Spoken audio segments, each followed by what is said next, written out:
Good day, everyone. So, our topic is about later adulthood, aging 60 to 75 years old. Later adulthood has four developmental tasks. These are first, accepting one's life and achieving a sense of life satisfaction, promoting intellectual vigor, redirecting energy to new roles and activities, and lastly, developing a point of view about death. Because natapos naman discuss to ni Mr. De Vera hanggang grandparenthood, let's proceed na sa aking topic, which is widowhood. Widowhood. For many adults, the psychosocial consequences of widowhood include intense emotional grief, loss of social and emotional support, and loss of material and instrumental support. Emotions of depression, anger, shock, and overall grief, as well as yearning for the deceased partner, are observed 6 and 18 months after the loss. Ang mga older widows nag-remarry, but majority of them wala na. Widow. So, widows, in order for them to cope with the loss of their husband, widows must learn to function socially and in their own households without the presence of a marriage partner. Adaptation to this role requires resilience, creative problem solving, and a strong belief in one's personal worth. Despite the extreme pain and prolonged grief that accompany widowhood, most women cope with it successfully.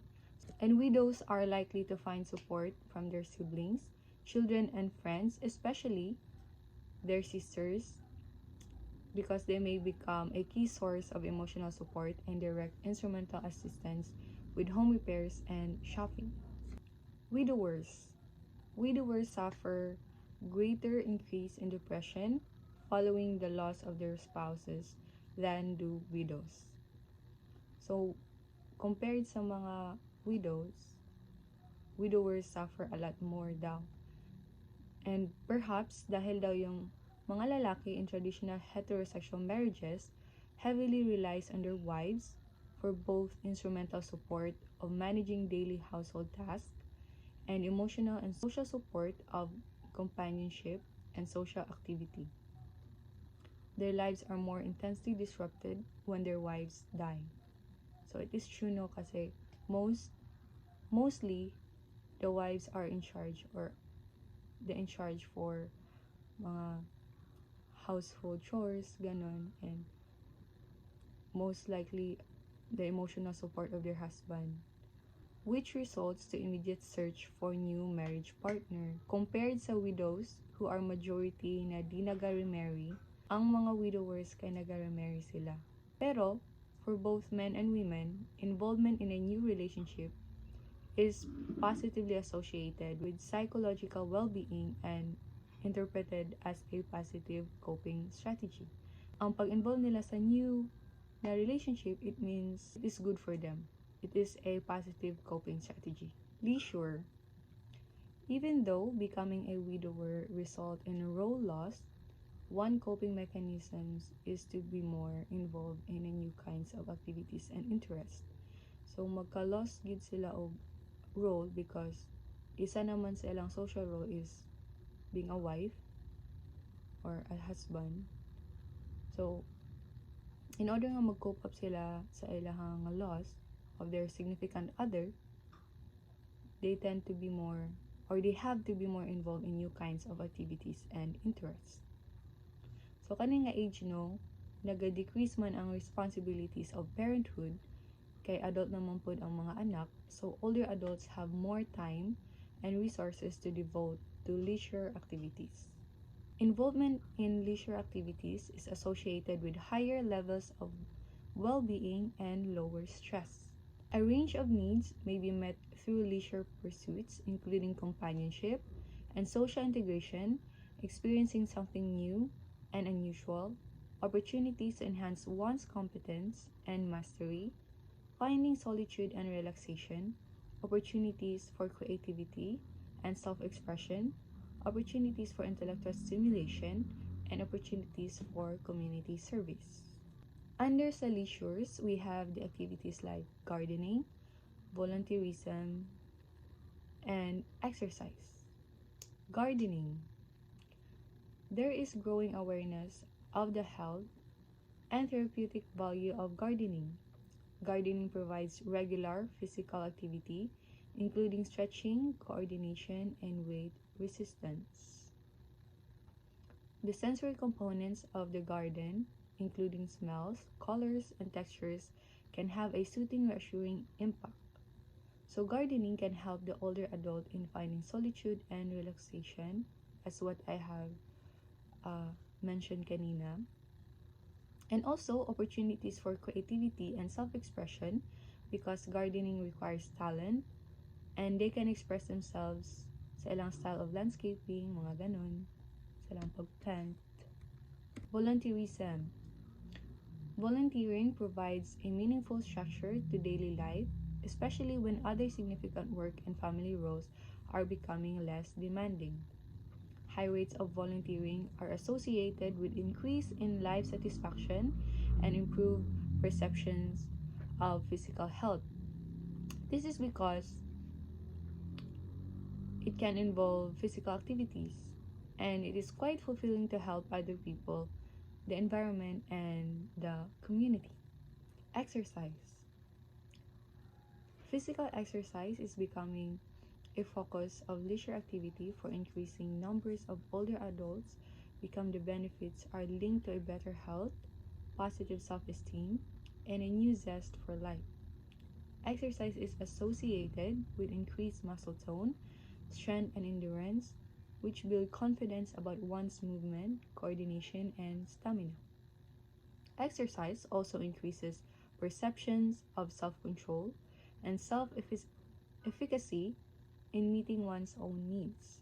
As a result, people who exercise tend to have a generally more positive self-evaluation and higher levels of self-confidence than their inactive peers. Let us move on to developing a point of view about death. Changing perspectives about death. The development of a perspective on death is a continuous process that begins in childhood and is not fully resolved until later adulthood.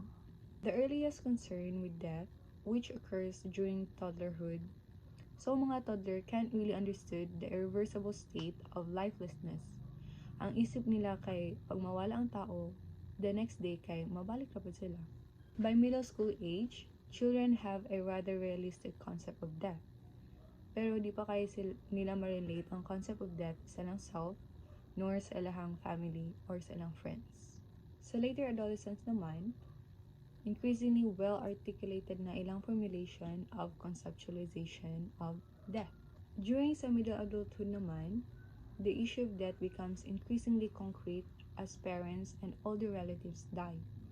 Dili na stage kay nagadepend na ang ilahang anxiety about death if nakagain na sila satisfaction from their contribution to their future generations.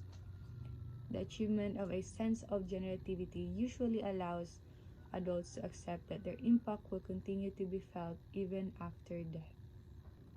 Ideally, during later adulthood, ego concerns about death decrease. This is because na-accept na nila na ang death is part siya sa lifespan sa tao. We also have death anxiety. Death anxiety concerns about the process of dying include fears of being alone, being in pain, having others see one suffering, or losing control of one's mind and body. Psychological crisis. The psychological crisis in this stage is integrity versus despair. The conflict of integrity versus despair is resolved through a dynamic process of life review, introspection, and self-evaluation. Integrity. The term integrity, as it is used in psychosocial theory, refers to the ability to accept the facts of one's life and face death without fear. Because integrity is a process of meaning-making, involves an assessment of one's life and the extent to which worthwhile goals were sought and achieved. So, ang integrity is making meaning of one's own life. It is the capacity to feel satisfied with the result and to reconcile one's prior experiences with one's current situation. Integrity also is ultimately attained as a result of the equilibrium of all previous psychological crises, accompanied by all the core pathology and ego strengths that have gathered over time. Despair. Despair is the opposite pole of integrity. It is much more likely that adults will resolve the crisis of integrity versus despair in the negative direction than the infants will resolve the crisis of trust versus mistrust in the negative direction. Older adults may also face some degree of ageism.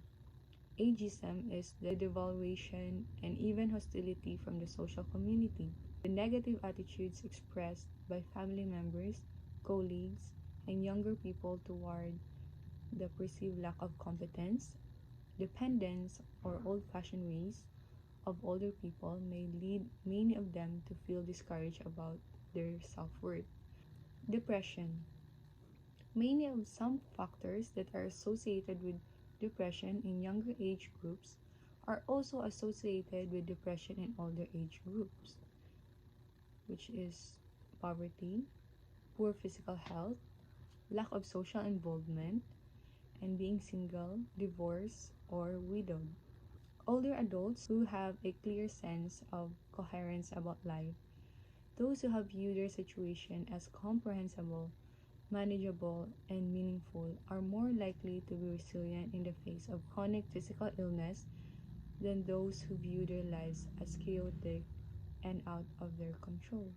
Mga adults who have positive thought or positive outbringing sa life are less likely to face chronic physical illness than those adults who are pessimist and negative and have negative views about their lives. As a result, depression, a complicated affective and cognitive condition, affects a small percentage of older persons but does not necessarily accompany aging.